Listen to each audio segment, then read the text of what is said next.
오늘은 로마서 16절 말씀을 가지고 함께 은혜를 나누고자 합니다. 오늘 말씀을 읽으면서 느끼셨겠지만 거의 다 인사입니다. 누구에게 문안하고 누구에게 문안하라 라고 말씀합니다. 로마 교회에 보내는 편지가 로마서인데요. 이 로마서를 갖고서 로마 교회에 전달한 사람이 누굽니까? 오늘 말씀에 보면 베베라고 하는 여인입니다. 1절에 보면 이렇게 말씀합니다. 1절 말씀 한번 보겠습니다. 제가 봅니다. 내가 갱그레아 교회의 일꾼으로 있는 우리 자매 베베를 너에게 추천하노니. 자, 베베는 갱그레아 교회의 아주 중심적인 인물이었던 것으로 보입니다. 이 갱그레아는 고린도라는 이 도시에서 동남쪽으로 11km 정도 떨어진 항구 도시입니다. 그런데 갱그레아 교회에서 베베가 아주 중심적인 역할을 했고 또 사도 바울의 신뢰를 얻은 사람이 있기 때문에 아주 중요한 서신서인 로마서를 가지고서 로마 교회로 향하게 됩니다. 바울은 베베를 가리켜서 우리 자매 베베를 너에게 추천한다 라고 이렇게 말씀합니다. 그만큼 친근하다는 거지요. 우리 자매라고 하는 표현을 쓰고 있고 아마도 로마 교회의 사람들은 이 베베를 잘 알고 있지 않았을까 그런 생각을 또 하게 됩니다. 그런데 여러분, 이렇게 중요한 편지를 바울은 남자에게 맡기지 않고 여자인 베베에게 맡겼습니다. 이것이 굉장히 중요합니다. 왜냐하면 사도 바울이 살던 시대에는 여자들이 이렇게 존중받던 그런 시대가 아니었기 때문입니다. 그런데 여자를 이렇게 무시하던 시대에 살던 바울이 이렇게 중요한 편지인 로마서를 베베를 통해서 로마 교회에 전해줬다고 하는 것은 굉장히 사도 바울이 얼마나 베베를 신뢰했고 또 교회 안에서 여자들이 존중받고 있었는가를 우리는 이 간단하지만 이 사실을 통해서 알 수가 있습니다. 바울은 로마교회 교인들에게 베베를 주 안에서 성도들의 합당한 예절로 영접해주고 그가 도움이 필요한 부분이 있으면 도와주라고 부탁을 합니다. 아마 숙식을 비롯해서 여러 가지 편의를 좀 제공해달라는 그런 내용 같습니다. 베베는 바울이 복음을 전하는데 많은 도움을 주었던 사람일 것이고 또 어려움을 당할 때 많은 도움을 주고 또 보호자가 되어줬던 그런 사람으로 보입니다. 로마서 16장에서 바울은 대단히 많은 사람들의 이름을 언급하면서 이들에게 안부를 전해달라고 부탁을 합니다. 우리가 오늘 1절에서 16절까지 봤는데 적어도 25명 이상의 사람들의 이름이 등장하고 있습니다. 바울이 왜 이렇게 많은 사람의 이름을 나열하고 있을까요? 저는 이 말씀 묵상하면서 그런 생각을 했습니다. 바울이 직접 세운 교회가 아니기 때문에 더 많은 예를 갖춰서 문안한다고 인사한다고 하는 것이 아닌가. 물론 오늘 말씀 가운데 보면은 사도 바울과 잘 아는 사람들도 있습니다. 바울의 친척들도 있고요. 또 브리스가와 아굴라처럼 정말 형제보다도 더 친밀한 그런 사람들도 있습니다. 하지만 언급된 모든 사람들을 바울이 만났던 것은 아닐 것입니다.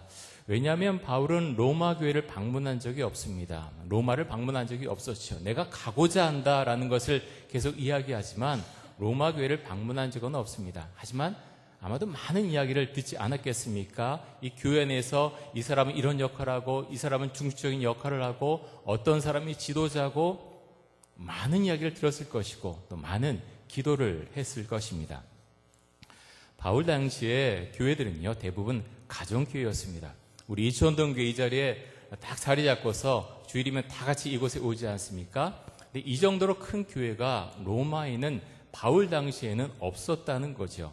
그래서 아마 가정교회 형태로 여러 곳에 있지 않았을까 생각이 되고요. 이런 가정교회들을 전부 통틀어서 로마 교회라고 그렇게 지금 우리가 지칭하고 있지 않은가 그런 추측을 한번 해보게 됩니다. 사도 바울이 안부를 부탁하는 여러 사람들의 면면을 한번 살펴보는 것도 우리에게 많은 유익을 주게 되는데요. 이들은 아주 다른 사람들이었습니다. 다른 민족, 다른 계급, 다른 사회적 배경을 갖고 있었습니다. 여러분, 이것이 교회입니다. 교회 안에는 서로 다른 사람들이 모여 있습니다. 태어나서 자란 환경도 다르고 가진 재산도 다르고 학력도 다르고 모두 다르지만 한 가지 동일한 것이 있습니다. 그것이 무엇입니까? 예수님을 믿는다는 것입니다. 예수를 믿기 때문에 우리가 이 자리에 있습니다. 예수 그리스도 안에 있는 사람들입니다. 오늘 말씀 가운데서 지금 언급되고 있는 몇몇 사람들에 대해서 한번 살펴보기로 하겠습니다.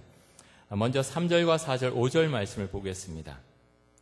우리 같이 한번 봅니다. 시작. 너희는 그리스도 예수 안에서 나의 동역자들인 브리스가와 아굴라에게 문안하라. 그들은 내 목숨을 위하여 자기들의 목까지도 내놓았으니 나뿐 아니라 이방인의 모든 교회도 그들에게 감사하느니라. 또 저의 집에 있는 교회에도 문안하라. 내가 사랑하는 에베네도에게 문안하라. 그는 아시아에서 그리스도께 처음 맺은 열매니라. 아멘. 브리스가와 아굴라는 원래 로마에 살던 사람들이었습니다. 그런데 사도행전에 보면은 글라우디오 황제가 나옵니다. 이 글라우디오 황제는 클라우디우스 황제인데요. 이 클라우디우스 황제가 유대인은 로마에서 모두 떠나라 추방령을 내립니다. 그때 브리스가와 아굴라도 쫓겨나게 되죠. 그래서 왔던 도시가 어딘가 하면 고린도였습니다. 고린도에서 바울을 만나게 됩니다. 그들은 같은 업에 종사하는 사람들이었다고 했습니다. 천막 만드는 일이죠. 천막 만드는 일을 같이 하면서 복음을 함께 전했을 것입니다. 이들은 굉장히 출중한 믿음을 갖고 있었는데요. 에베소에서는 아볼로라고 하는 사람을 만나게 됩니다. 에베소의 회당과 그리고 여러 곳에서 아볼로가 복음을 전했을 때 그의 이야기를 듣고서 아볼로를 집으로 데려옵니다. 그리고 좀 더 분명하게 하나님의 도에 대해서 정확하게 일러주었다라고 말씀하고 있습니다. 그만큼 믿음이 출중한 사람이었고 그리스도에 대해서 아주 잘 알고 있는 믿음의 사람들이었습니다. 또 오늘 말씀에 보면 바울이 위태로웠을 때, 그의 목숨이 위태로웠을 때 그들의 목까지도 내놓고서 바울을 도와주었다, 그렇게 말씀하고 있습니다. 그런데 특이한 것은 5절에 처음에 보면 이렇게 말씀이 나옵니다. 5절에 보면 저의 집에 있는 교회에도 문안하라. 저의 집이 어디입니까? 브리스가와 아굴라의 집에 교회가 있었다고 하는 것입니다. 이것을 통해서 이곳에 가정교회가 있었다고 하는 것을 알 수가 있습니다. 브리스가와 아굴라는 고린도와 그리고 에베소에서 바울과 오랫동안 함께 사역을 했습니다. 그리고 정치적인 상황이 변하자 이제 로마로 돌아왔겠지요. 로마서를 쓰고 있을 당시에 브리스가와 아굴라는 지금 로마에 머물고 있었을 것입니다. 그래서 이들에게 안부를 전하라고 글을 쓰고 있는 것이죠. 그런데 여러분, 그러면 로마 교회가 브리스가와 아굴라의 교회에 있던 그런 가정교회입니까? 아마 그것도 포함될 가능성이 많이 있습니다. 제가 이미 말씀드린 대로 로마 교회는 어떤 한 교회에서 함께 모여서 예배드렸다기보다는 여러 개의 가정교회가 모인 그런 형태였을 가능성이 정말로 많이 있습니다. 오늘 말씀 가운데서 또 하나 특이한 점은 남자들보다 여자들의 이름이 많이 언급되고 있다고 하는 것입니다. 왜 그렇겠습니까? 아마도 교회에서 헌신하고 또 열정적으로 복음을 전한 사람들이 남자들보다 여자들이 많기 때문일 것입니다. 지금 브리스가와 아굴라 이름이 나와 있는데 브리스가가 아내입니다. 그리고 아굴라가 남편이죠. 브리스가가 먼저 언급되는 경우가 많이 있습니다. 왜 그럴까요? 마찬가지로 브리스가가 복음을 전하고 교회를 위한 헌신에 있어서 아굴라보다 더 앞서 있었기 때문에 브리스가가 먼저 언급되어졌을 것입니다. 오늘 말씀 가운데는 아주 다양한 사람들이 등장을 하는데요. 7절에 보면 또 이렇게 말씀합니다. 우리 같이 한번 보겠습니다. 7절 말씀 같이 한번 보겠습니다. 시작. 내 친척이요 나와 함께 갇혔던 안드로니고와 유니아에게 문안하라. 그들은 사도들에게 존중이 여겨지고 또한 나보다 먼저 그리스도 안에 있는 자라. 아멘. 자, 바울의 친척의 이름이 언급됩니다. 안드로니고와 유니아입니다. 그런데 뭐라고 언급합니까? 이들은 나보다 먼저 그리스도 안에 있는 자라. 자, 이것이 무슨 의미입니까? 예수님을 바울보다 이 사람들이 먼저 믿었다고 하는 것입니다. 저는 이 말씀을 이제 묵상하면서 그런 생각을 했습니다. 안드로니고와 유니아가 예수님을 알게 됐을 때 바울은 어떤 상황이었을까? 아마도 바울은 예수 믿는 사람들을 막 잡아들이느라고 그렇게 눈에 불을 켜고 유대교에 심취해 있었던 그때가 아니었을까. 그래서 안드로니고와 유니아가 하나님 앞에 주님, 바울이 주님을 알게 하여 주옵소서, 그리스도의 십자가를 알게 하여 주옵소서, 그렇게 기도를 많이 하지 않았을까. 그런 생각을 한번 해보았습니다. 충분히 가능성이 있겠지요. 그런 가운데서 하나님께서 바울에게 은혜를 베풀어 주셔서 이방인의 사도로 세워 주셨습니다. 오늘 말씀에 특이한 사람들이 많이 나오는데요. 10절에 보면 아리스토블로라고 하는 인물이 또 등장합니다. 아리스토블로. 아마도 이 사람은 헤롯 1세 손자의 이름이 아니었을까 그렇게 추정을 해봅니다. 이름이 같은데 물론 다른 사람일 수도 있지만 이 사람일 가능성도 굉장히 많이 있다고 하는 거죠. 만약 이것이 사실이라고 한다면 여러분, 이것은 굉장히 놀라운 사건입니다. 왜냐하면 헤롯은 세례 요한을 죽이고 그리고 정말 예수 믿는 사람들을 그렇게 싫어하고 또 예수 그리스도를 정말로 핍박했던, 경멸했던 사람인데, 이런 헤롯 왕가에서 예수 그리스도를 구주로 고백하는 그런 사람들이 나왔다고 하는 것은 정말로 엄청난 일이 아닐 수 없습니다.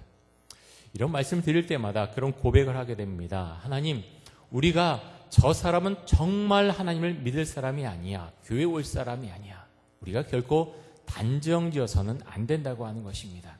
우리는 다만 그분에게 복음을 전할 뿐입니다. 그분이 교회 오고 안 오고 예수님을 믿고 안 믿고는 그분이 결정한다고 하는 것이죠. 하나님께서 그런 은혜를 주실지 우리가 어떻게 알겠습니까? 오늘 말씀 가운데 또 13절에 보면 루포와 그의 어머니에게 문안하라고 했습니다. 여러분, 루포가 누구입니까? 마가복음 15장 21절에 보면 이렇게 말씀하는데요. 제가 보겠습니다. 마가복음 15장 21절에 보면 마침 알렉산더와 루포의 아버지인 구레네 사람 시몬이 시골로부터 와서 지나가는데 그들이 그를 억지로 같이 가게 하여 예수의 십자가를 지우고, 자, 루포가 누굽니까? 예수님의 십자가를 대신 지고 갔던 시몬의 아들입니다. 시몬의 아들이 루포였는데 오늘 말씀 가운데 보면 루포가 그리스도인들 사이에 널리 알려진 인물이라고 하는 것을 알 수가 있습니다.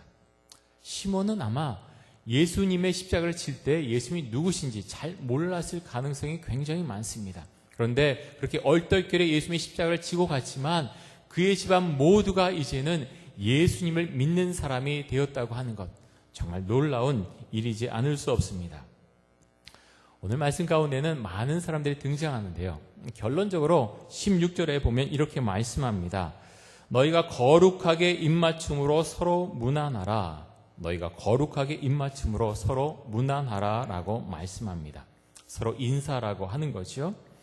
아마도 이 말씀은 가정교회가 여러 곳에 있기 때문에 너희가 만날 때마다 그렇게 서로를 위해서 기도하고 너희가 한 교회에 있는 것처럼 축복하고 사랑해라, 이런 말씀으로 볼 수도 있겠고요. 아니면 한 교회 안에, 가정교회 안에 이렇게 만났을 때 너희가 서로 북돋아주고 정말 그리스도 안에서 사랑하라, 이렇게 권면하는 말씀으로 볼 수가 있습니다. 예수님은 6월절 성만찬 자리에서 제자들의 발을 씻어 주셨습니다. 이들은 서로 질시하는 가운데 있었지요. 그들에게 예수님께서 말씀하시기를 서로 사랑하라 라고 하셨습니다. 서로 사랑하라. 이 말씀이 우리 교회에도 동일하게 주시는 말씀인 줄 믿습니다. 오늘 우리 교회는 목장교회 야외 모임을 갖습니다. 오늘 예배 마치면 이제 밖으로 나가게 되겠는데요. 좋은 모임이 되리라고 그렇게 믿습니다. 두 가지 미션을 제가 드린다고 지난주에도 말씀드렸는데, 첫 번째는 서로의 이름을 외우고 또 얼굴을 익히는 것입니다. 또 두 번째는 맛있는 음식 먹으면서 즐거운 시간 갖는 것, 그것이 오늘의 미션입니다. 여러분, 서로 사랑하는 것, 물론 마음이 맞는 사람끼리 서로 사랑하는 것 별로 어렵지 않습니다. 하지만 마음이 잘 맞지 않는 사람을 사랑하는 것, 그렇게 쉬운 일이 아닙니다. 그런데 예수님께서 말씀하시기를 서로 사랑하고 하나가 되라고 하셨습니다. 갈라디아서 3장 28절에 보면 이렇게 말씀합니다. 우리 같이 한번 읽어보겠습니다. 시작.